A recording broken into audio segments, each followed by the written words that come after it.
Hello and welcome to the Dad La Soul Sessions, Thursday, the 7th of August, 2025. Happy summertime, everybody. Hope you're doing all right. It's an odd, kind of maybe slightly shorter edition than it might otherwise be. Dan has had Wi-Fi problems and there's just been a number of issues trying to get this show on the road, onto the internet, for your eyes. But it's all right. We've got some absolutely fascinating stuff. You do need to stick around. Trigger warning, I guess we're going to be talking about sexual violence. And that's obviously not something that everyone wants to face on a live stream or listen to on a live stream. And that's perfectly fine. That's your choice. If you choose not to do that, then we completely understand. But I thought I'd give you that trigger warning right now, just in case you wanted to know in advance what was coming up. So, in fact, let me tell you what is happening, okay? This is what we're going to be doing. I've got a Dad La Soul update very soon. I'll be telling you what's going on in the world of Dad La Soul, what you can get up to, what we're doing. And then I'm going to be talking to Katie White and Tom Allchurch. They're the founders of Enough. And this is a campaign group that has got a very kind of novel way of helping the survivors of sexual violence to find somewhere to talk to, some people to talk to, somewhere to tell their story, and possibly as well help them should they choose to report later on. We know that lots of people don't report, and Katie and Tom will talk about that very soon. But they've also got this campaign called Dads for Daughters, where it's to get dads involved in combating sexual violence against women. So you'll find out more about that from them in a few minutes' time. First of all, though, this is Dad La Soul. This is what I've been up to. We've done a lot of stuff recently, including BBC Radio Sussex have given us a nomination for their Make a Difference Awards.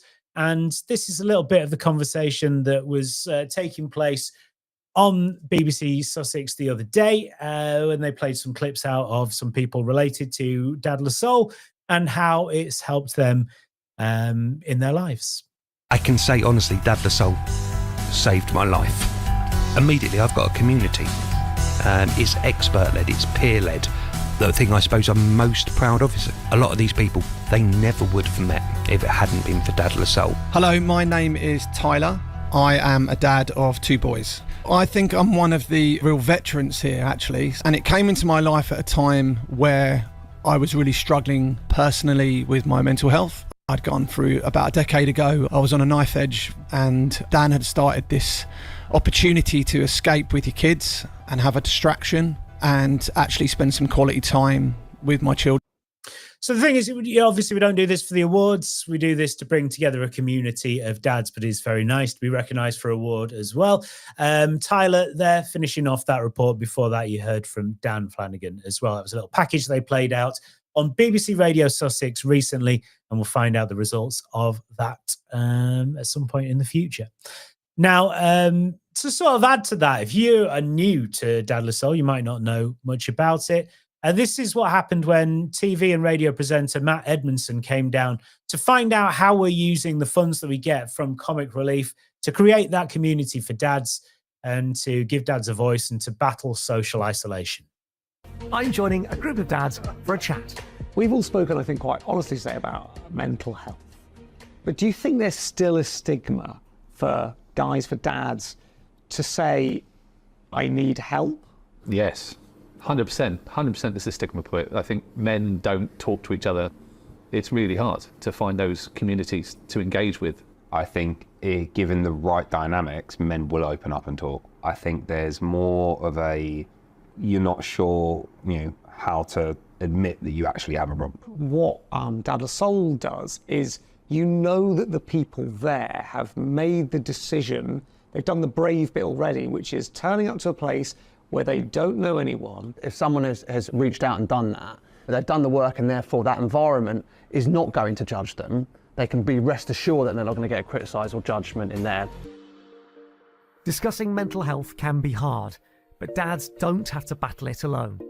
If Dad La Soul didn't exist, what do you think the impact would be if those dads didn't have somewhere to go? I think there'll be a lot more children that are setting up charities in the memory of their dads. The bottom line, Dadless Soul saves lives. We are equipping these men with the emotional support they need to continuously get through another day. I wish something like it had existed for my dad. I wish he could have come and been involved in something like this and had some people to talk to. It's powerful stuff there. Really fascinating to hear Matt Edmondson's story as well. If you are not aware of the full story, go and have a look at the full video where he talks about his dad on our YouTube channel. So go and have a look at that. And that's what Dadless Soul gets up to. Now, that's kind of like the serious stuff. That's the reason we do the things we do. But what are the things that we do? Well, it's play dates for dads and their kids. It's dads only meetups as well in Brighton and Worthing, and hopefully spreading further beyond in the next few months.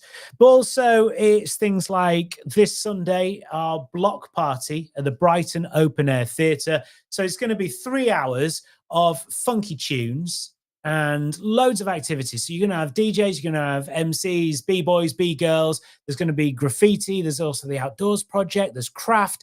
Loads of stuff to keep the family entertained. Really good music, great dancing. Get the kids on the dance floor as well, off the screens and onto that, and having super fun.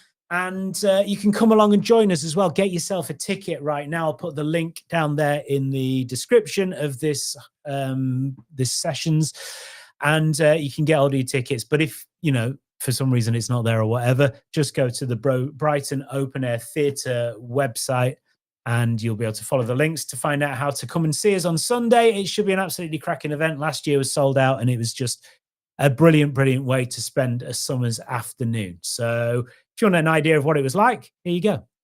We've got grandparents here, aunties, uncles, little babies. They've got a 6-year-old and a 4-year-old who both seem to be enjoying themselves, loving the outdoor project. The sun's shining, there's lots of things for the kids to do, making stuff. Seeing the children away from screens, having fun, having a laugh. Some graffiti, and then you're playing with the clay. Yeah. We've had so much fun, haven't we? I've been doing cartwheels and handstands. It's quite easy like family events for mum and dad just to sit there and let the kids get entertained. It's boring. Get them up, get them involved, because we know once they hear those tunes and the music gets us, everybody loves it.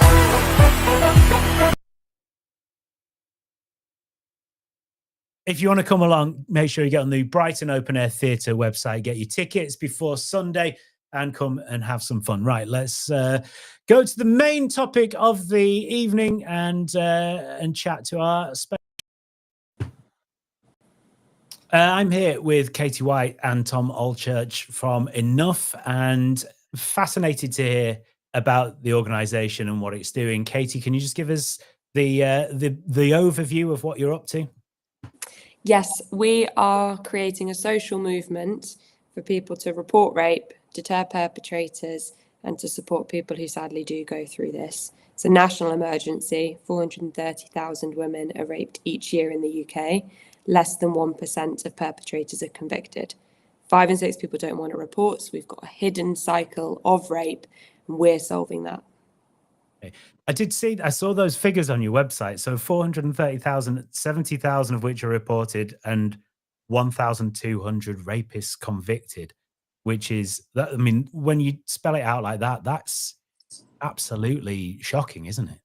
It is. It's appalling. And what you don't see in that is all of the people that don't ever realise that they've been raped also. Delayed realisation and never realising is such a huge thing. 60% of people do not realise that they have been raped when they have been raped.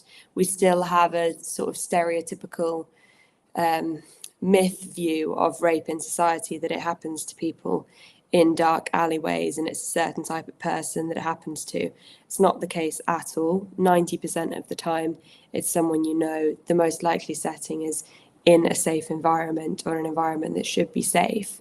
And so that context that it happens within and the disparity between what society actually thinks of rape means that people struggle to get the support that they need. And also we've got a black and white criminal justice system being applied to a very grey, very nuanced problem. It can it can take years for people to even have a chance of the justice they deserve. And as you pointed out, conviction rates are so minimal. And so how have you approached this, Tom? How have you approached this issue to try and find a way of changing this trend? Yeah, so when I found out how shockingly bad it was 9 years ago, sadly we found out that our daughter had been raped. I had no idea that it was more likely that my daughter was going to get raped at the age of 17 than she was to be a smoker, literally. So it was completely horrifying. As we learnt about it, we began to realize that there were experiments going on around the world, that people were trying new approaches to try and create prevention that were promising. And the other thing we realized was that we have made so many amazing behavior changes before that have really succeeded. So, for example, the number of people who used to smoke was 60%, now it's 10%. And that's been achieved through real effort across the whole of society. And then we used to have 2,500 people being killed by drunk drivers every year in Britain, but now it's only 200. So that's a 90% reduction. And at the same time, we've multiplied the number of cars, and that's been achieved partly by the breathalyzer. And so the idea that people could collect DNA from their own body is not a new idea. That's been tested in several parts and is being tested in several places around the world. The idea that people could report this type of issue on social media, that's not new. We had the Me Too campaign. We had Everyone's Invited, very famously in Britain. Had another campaign called Teach Us Consent in Australia, which really took off and caught everyone's imagination. And then we've also got alternative reporting platforms for reporting crimes in lots of different types of crime, but also in lots of different parts of the world. So in Australia, you can report a rape to a reporting platform that's controlled by the police, but doesn't suck you into the criminal justice system. And in America, for example, most universities have got a reporting system, an alternative reporting platform for reporting rape to the university. And so really the ideas behind enough aren't new. They are being tested, they are being trialed. Nobody's really made them work yet. And what Enough has done is take the idea of an alternative reporting platform, take the idea of enormous social media communication, and take the idea of people being able to collect DNA from their own body in the privacy of their own home quickly and easily, and put them together into Enough, and hopefully create a very, very, very powerful social campaign that will help change social norms, but also create social deterrence for rape. Okay. And I think that social deterrence thing, it's so fundamental in what we're doing. Again, if we think of those numbers, the 430,000 and the 1,200 convicted, clearly no real deterrence is being created through the criminal justice system. What we're trying to do is create a level of deterrence similar to the breathalyzer, where the existence of the breathalyzer prevented the action that it exists to measure, while also complementing the existing criminal justice system, because it adds to the intelligence and evidence that can be collected. So in a nutshell, really, we give someone the opportunity who doesn't want to report to the police or an NHS sexual assault referral centre, we give them the opportunity to write down what happened to them on an encrypted platform. They can choose part of that to be shared anonymously on social media. That gives them a voice. They can also choose, and that's viewed millions, hundreds of times. We have 500,000 content views each week. They can also choose to self-test with a DNA kit. So that looks like this. And then they self-swab with the kit. They put it back in the packet that becomes the envelope, goes off in the post. They then receive within 48 hours confirmation of the number and gender of DNA profiles in or on their body. And for someone who has just been through that trauma, that is such an important validating step. There is so much self-blame and shame that people feel after they've gone through this, and that tangibility of having it is so important. But also, it sends a very, very clear signal, assuming everyone in an area knows about it, which is the effect we've had in Bristol. 90% of students there know about it. They know that these exist, that there are 8,000 of these spread across the city, in university houses, in flats, friendship groups, at bars, clubs, pubs. You can go and pick them up. And that sends a very clear signal. Well, if you don't get consent, there are consequences. This symbolizes accountability that doesn't exist today. And half of it, when it's sent in, is frozen, so that if you decide at any point that you want to report more officially, whether that's to a criminal court or a civil court, that could be passed on to the police as intelligence, as information to the case. And it can be admissible because all you need is someone to be able to testify that they took the sample themselves. And as long as evidence is additive and reliable to a case, which it would be, then it can only be of support to a case, especially when people today have a sort of he said, she said trial the majority of the time.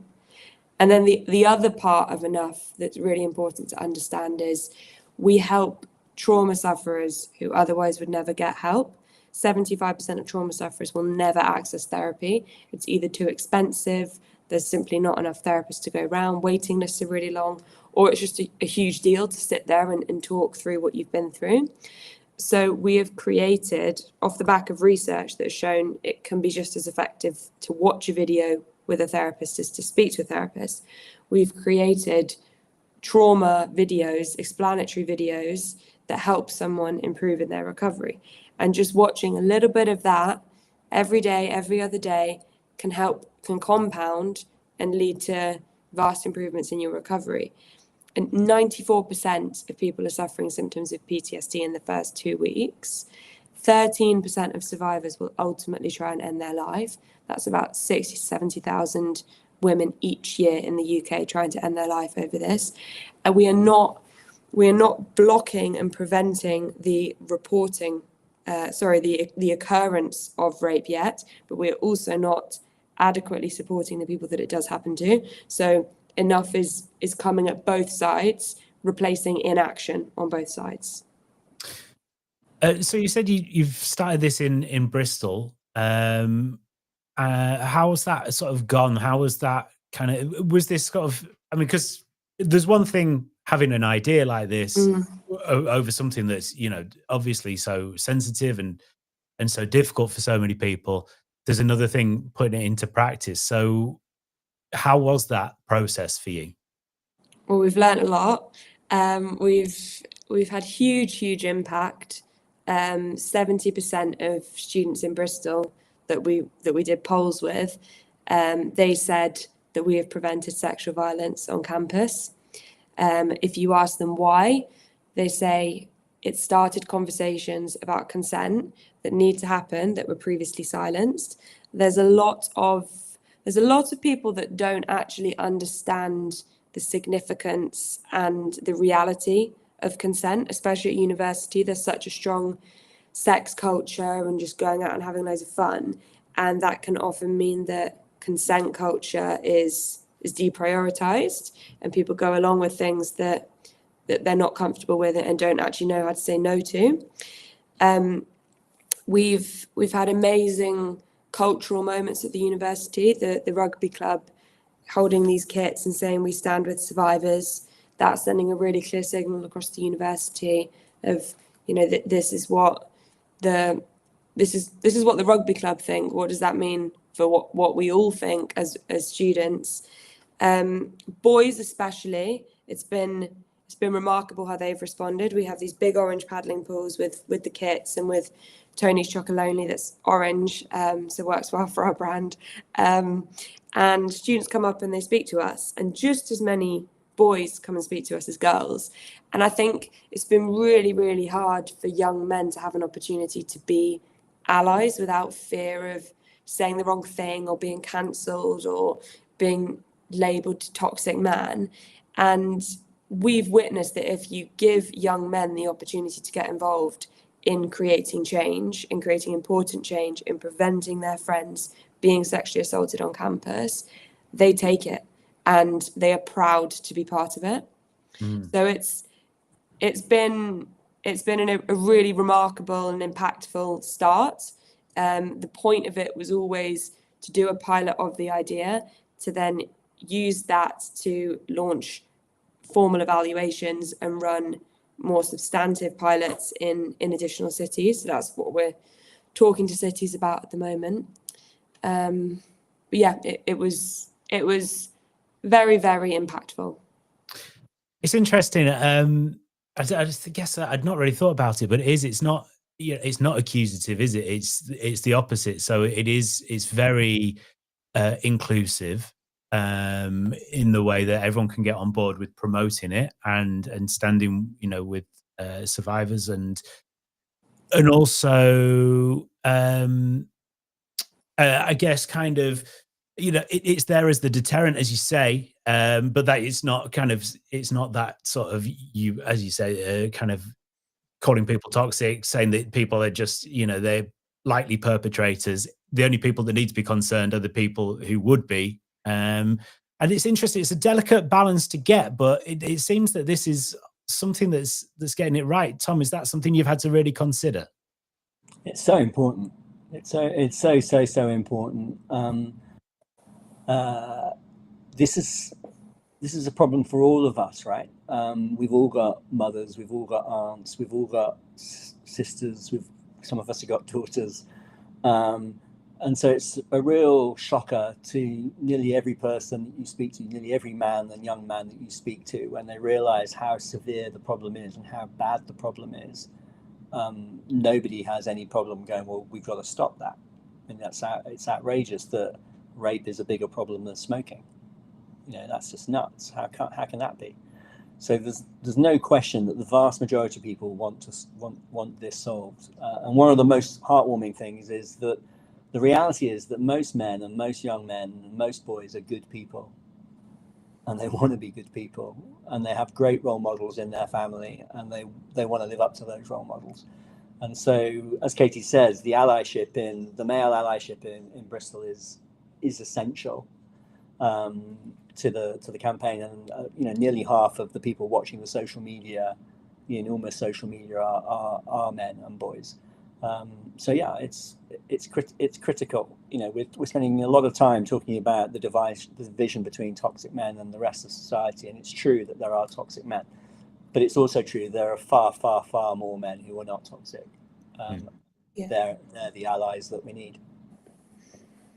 And it does, you quite often get, as soon as you start to go down the sort of more combative route, it tends to shut down the debate because people just don't want to hear. Whereas this is obviously a more kind of progressive and more, as I say, inclusive thing. Talking of allyship, you've got kind of some guidance for dads as well, how dads can help in this situation, which obviously that fits in with what we do a lot as well. How can dads help? Yeah, we set up a specific campaign for dads, and it's called Dads for Daughters. And we've got about 100 dads that are involved at the moment. We've just started it, and it's based on the fact that dads have such a protective relationship between themselves and their daughters, especially. The more dads we speak to, and Tom's a dad, you a dad, Jim. Yeah. You're a dad, and there's something about the relationship between dad and daughters that's so protective, but it can be really hard. And I feel this towards my dad. We're so close, but it's really hard to have conversations about things like periods or sexual violence or consent with your dad. And so for your dad, that creates a situation where they really want to be protected, but they don't really know what to do. And so we've started this campaign to involve dads, to give them a way of helping fight sexual violence. At its core, it's an awareness campaign and it's a fundraising campaign. And it's very simple. Every dad that gets involved, they join a briefing call, they meet me and Tom, we talk to them about what we're doing, we answer any questions. They then receive materials that they share on LinkedIn. They invite more dads to the briefing, so it gets this kind of cumulative rolling effect. And then we also share, as part of the posts, links where dads can buy one of our kits for their daughters or for their daughters' friends, send them off to university with it, and also a link to donate to pay it forward for someone else's daughter or daughters around the country. And the more we hear from dads who have had this as an opportunity to speak to their daughters about what they're doing, the more we find out that actually it's something that the dads are really respected for talking about. And our brand is so well known, especially in Bristol, but also across the country. We have such a strong following that sometimes they already know about it, and they respect their dad for wanting to do something, and also they like enough. So it works well in lots of ways. It's that thing, isn't it?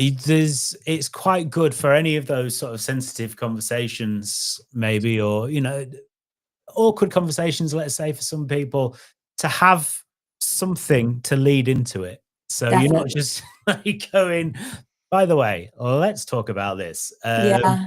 And then that's kind of nice. So I like the idea, yeah, that if, you know, your daughter's heading off for that. I mean, my daughter's just going into secondary school, so it's sort of the start of these times where we're having these sort of conversations. So this is like fascinating and interesting for me as well. But yeah, it's a great way of opening the doors to that conversation, because that's what you need for anything like that, isn't it? Is you just need a route in, and then it makes it so much easier when everyone understands where they're standing and what we're trying to talk about. I think that's right, Jim. And I think, you know, one of the things it's one of the things wonderful about the Dads for Daughters, we have the briefing calls, and we might have, you know, 20, 30, 40 dads on a briefing call chatting about it, and they're learning about enough, and they're asking lots and lots of questions. But they're all also talking about their own experiences as a dad with this issue. And some of them are fathers of survivors, like I am. And they tell their story, and it's very moving. And some of them are younger fathers, and they're going, "Holy crap! I had no idea that this is such an important issue, and I'm really glad I now know about it, so I can have those conversations with my kids." You know, unfortunately, daughters are, you know, the time of being at school and being at university should be a wonderful time of friendship and exploration and learning and everything, and it shouldn't be ruined. It should not be ruined by sexual violence, but for too many people it is. We're having the conversations with dads and with the daughters and with the mums and of course with the sons, then we can help really change this at secondary school and at university age and in the workplace. And most people find that when they open the conversation with their daughter really wants to talk about it. Daughters already know about the problem. They already know about the risk. And it means that it's massively important to them, and they're really open to talking about it. And this is a very, very tangible way in which every dad in the country can say, okay, let's end rape. Let's have Dads for Daughters, you know, and let's put some money in, and let's make sure that everybody who wants one can have one of these kits. So is the idea then to have these kits around, easily accessible in kind of homes and in halls of residence and things like that, or is it something you can go out and get somewhere else? What's kind of, how should we be working this? The kit is primarily a preventative tool. So the more people that have them in a certain area, the more they're known about, and therefore the more prevention and deterrence. And we started at universities for two reasons. One is that it's proportionally more likely to happen, far more likely to happen to someone before the age of 24.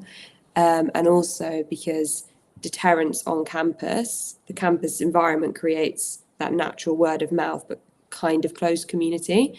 But that's not to say these are just for university students. And enough is the sort of thing where, like, this kit should be in drawers at home. It should be on the shelves in Boots.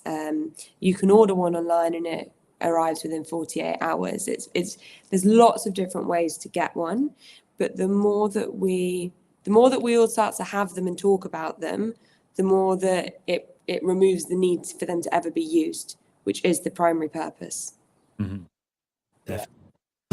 And so what's the aim next for the organization? What is it that you want to do next, and how are you going to grow?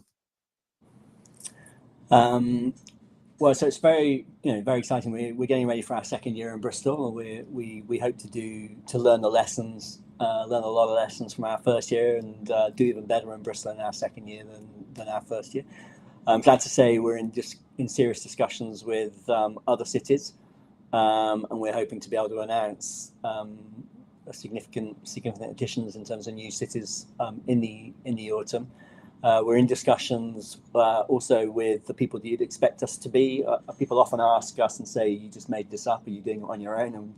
And we are talking to the people we should be. So we're in good contact with the police. We're in good contact with parts of government as well.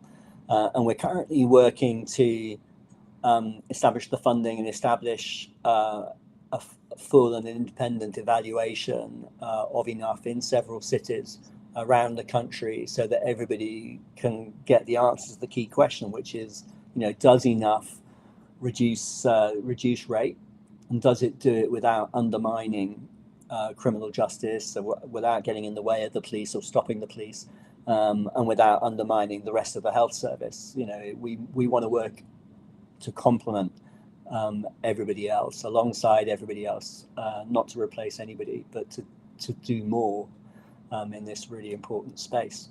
Well, I guess that's the thing, isn't it? Resources are tight for the police, for the NHS, for everything. And if there is another option, or a kind of complementary service, I guess surely that's in the best interests of everyone, I would think, right? I think so, and I think one of the things that's really, and the government have called for this. The government have called for new and innovative approaches, not just in this area, in lots of areas, and they're calling for approaches that can be highly effective but at very, very low cost. And one of the great things about Enough is because it uses volunteer social media, because all of the social media that people are seeing is created by people who support Enough, it costs nothing. So the amount of communication that's been achieved in Bristol for zero money is amazing. And we're talking to government scientists about that, and they can't believe how much communication we've achieved with literally no cost whatsoever. And to put that into context, in Bristol and Somerset and Avon last year, I think the costs of, for example, rape crisis and the sexual assault referral centre was about £4 million in total. Most of that came from public money. The cost of Enough in Bristol would be about £150,000 a year. So the cost of the current support for survivors, 4 million. The cost of Enough to maybe prevent rape, hopefully prevent rape, 150,000 a year. So it's incredibly cost effective, which is what we need, because everyone's aware that our tax money only goes so far. The National Health Service is under incredible strain. The police are under incredible strain, and we need new inventions and new ideas that can have impact, but can do it very, very, very efficiently. I guess that's one of the things as well, is that your main thrust really should be is publicity, isn't it? And with the publicity around it, that's which you can get. It's a lot cheaper than if you're manufacturing complicated products somewhere. So I guess if your publicity is the big thing, that is something that you can do. So it'd be interesting to see the reasons people decided against that, because to me it just makes complete sense that this is just a great complementary service that can work pretty much everywhere, you'd think, right? Yeah. Whenever you change anything, there's always, or suggest a change to anything, there's always going to be people who disagree, and there's systems that exist, and there will always be a place for those systems, and we make it incredibly clear criminal justice always comes first. It's literally impossible to make a report to Enough without seeing messages of, if you're considering going to the police or the NHS sexual assault referral centres, that should come first. So we have to recognise that while while there are criminal justice systems, NHS sexual assault referral centres, there are still people who will never choose to ever access those, and they deserve something instead of nothing. We actually believe it's more likely that we're doing the opposite to diverting. We're actually encouraging more people to use those services, because Enough, as a campaign, as a social movement, normalises reporting.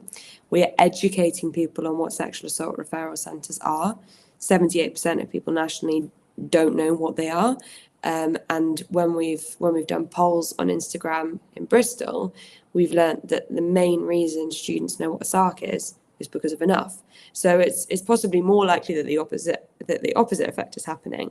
But this is a new idea. This is a sensitive area, and when people get the wrong impression of things, often it comes from a place of just knowledge gaps, and that's expected when you're doing something very new. So we'll just continue to explain what we're doing as clearly as possible, and then, as you see, people will realise how complimentary it is.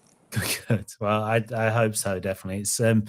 It's been fascinating talking to you both. Thank you for that. How can people find out more information? We'll give you the link for signing up to briefings, so you can put it at the bottom of this podcast. Our website is myenough.com. The best way of understanding Enough is Instagram, Enough to End Rape. And the main thing that we're asking of dads is help spread the message about this Dads for Daughters campaign. Raise money for us if you can. Send it to your friends. Every donation makes a difference. These kits are £20, so giving £100 means that you're giving kits for 5 other daughters across the country. But even just giving 10 also makes a difference. Lovely. Well, Katie, Tom, thank you so much for that. Thank you. Thanks, Jim.